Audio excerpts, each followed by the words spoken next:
You're watching Spirit Spotlight.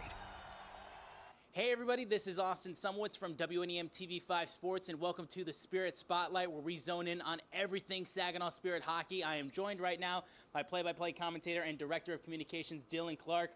What a weekend. Talk about a response from last Sunday. 3 straight games, 3 straight wins, 6 points out of the weekend, a huge bounce-back spot for the Spirit. I mean, just like being able to call that action, just like talk to me about how big this has been for the team. Well, you know, I was glad to have a couple of days off, or at least one day off after that Sunday game. I was glad it was the last game of the 3-3 because I used all the vocal cords I had on that come from behind win.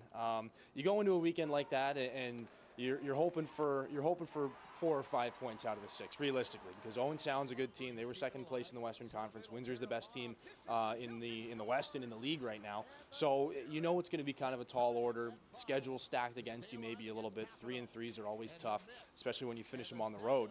But you know what? They put together a really strong effort against an Erie team I know they were looking to get some revenge against after the playoff series last year. They looked really strong against Owen Sound. Not always a perfect game, but I think that might have been their most complete effort of the year. You get Jacob Kluche's first OHL hat trick. It's good to see him come on here in the last couple of weeks after battling through some injuries. And then you find a little bit of magic in Windsor, to be completely honest with you. It looked like the size and the scoring of the Spitfires might have been a little bit too much, but Dima Zhilkin just kind of grabs the team and drags them into the fight, like Chris Lazary likes to say. So first career hat trick for him, and then, you know, who else is going to be the hero in the shootout? When you got a night like that, you see 71 up for the shootout. You know, I almost had a little check mark next to his name before the puck even hit the back of the net, but it was good to see him get to play hero there. Is that about probably the best year 2 bump we're seeing right now for a guy like that, just on the stretch he's been on? Like, Dima has been playing lights out, it feels like, and we saw how well he was in his rookie season, but just like the growth that we've seen, like, can you speak on just what you've seen from him on the ice this year? Yeah, he's a dominant player, and you know, the best part about it is he's a late 2008 birth year, so he's not eligible for the NHL draft this year. It'd be next year, and again, we can talk about the projections and where we think he's going to go when we get a little bit closer to it, but we get some extra Dima, and I think that's a good thing around here. And yeah, you know, his rookie season got cut a little bit short due to injury, but boy, what he was able to do in the second half of the season was impressive. He's almost at a 2-point-per-game pace right now, which, as we all know, is not easy to do.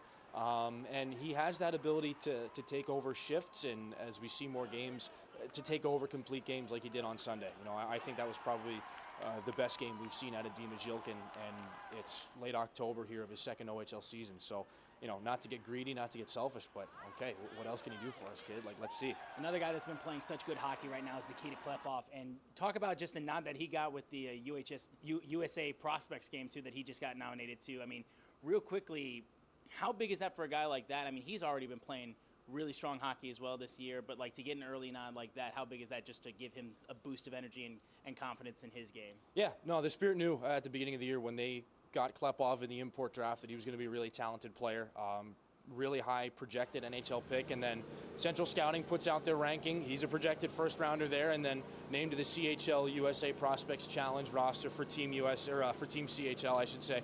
So again, he's getting the accolades, he's getting the acknowledgments, and then he's backing it up on the ice with another multi-point game, another really strong weekend, and leading the team and up at the top of the OHL with 22 points. And we're hearing the noise right now on the ice because of the fact, I mean, we've already got a home game coming up on Thursday, and of course it's Game 4 of the I-75 Divide Cup, so we're expecting another massive atmosphere on Thursday as the Spirit are looking to get their first win of the Divide Cup this year. I mean, just talk to me about like the excitement going into that game as Saginaw's really chasing that first win after 3 straight losses in the Cup. Yeah, well, that was a pro move right there. To battle through a distraction like that, you kept right on going. That's why this is the best. Yeah, Flint on Thursday, and with the way things went in overtime a couple of weekends ago, this is a team that's probably looking forward to seeing the Flint Firebirds again. Still looking for their first win against Flint, like you mentioned, but with confidence now. They've beaten Owen Sound, they've beaten Windsor, they're kind of finding their stride, and let's face it, I don't think luck had been in Saginaw's favor the last couple of weekends.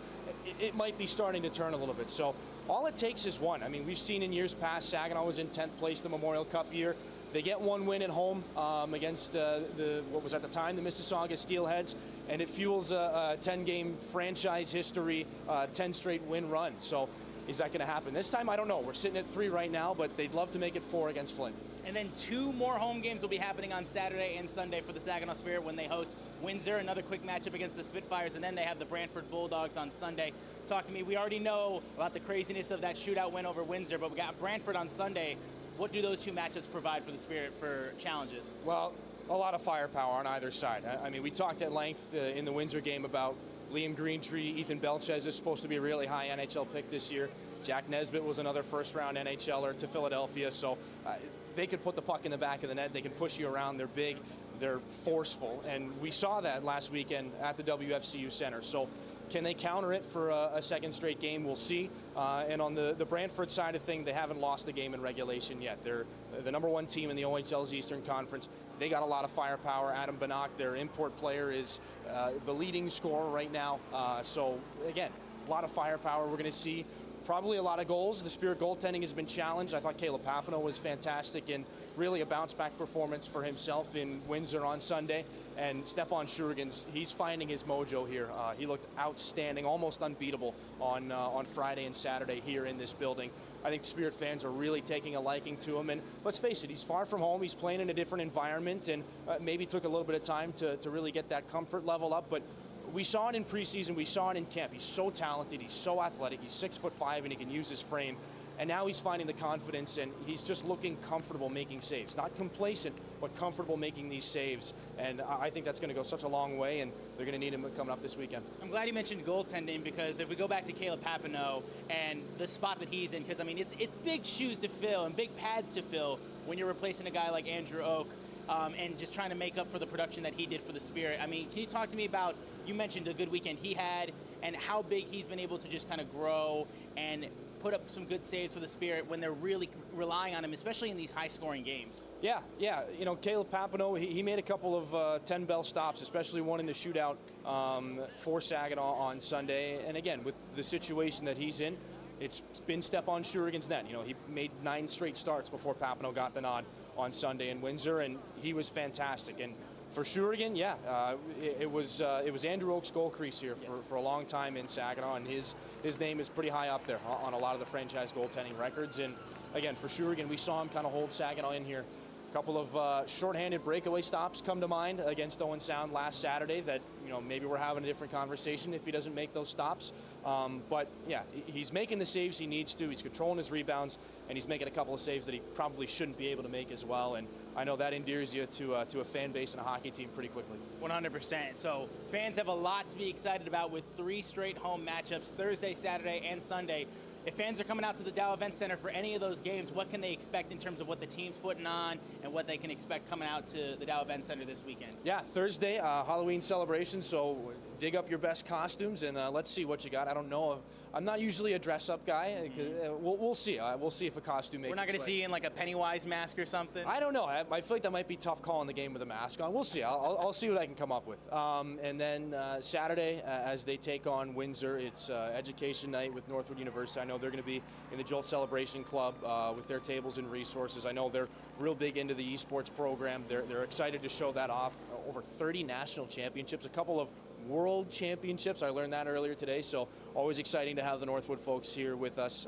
And then Robotics Night on Sunday with Hemlock Semiconductor. They're going to have the robots buzzing around the Jolt Celebration Club as well, probably dropping the puck as well. So again, what those kids are able to do with the robotics, they make me feel a little bit on the less intelligent side. So I'm always excited to see them come into the building. I know Coach Laz lastly gave the guys off today just to be able to get them prepared for Thursday night. Can you talk to me real quick, just like what you've seen out of him in terms of just the messaging to his guys? Because I feel like going back to just last Sunday, I don't want to harp on it too much, but it takes a lot for a coach to get your guys motivated after a loss like that. I mean, can you tell me, like, the pull he has for these guys, this franchise, and just the way he's able to really get the guys motivated when they're on the ice for practice or just in-game for management situations?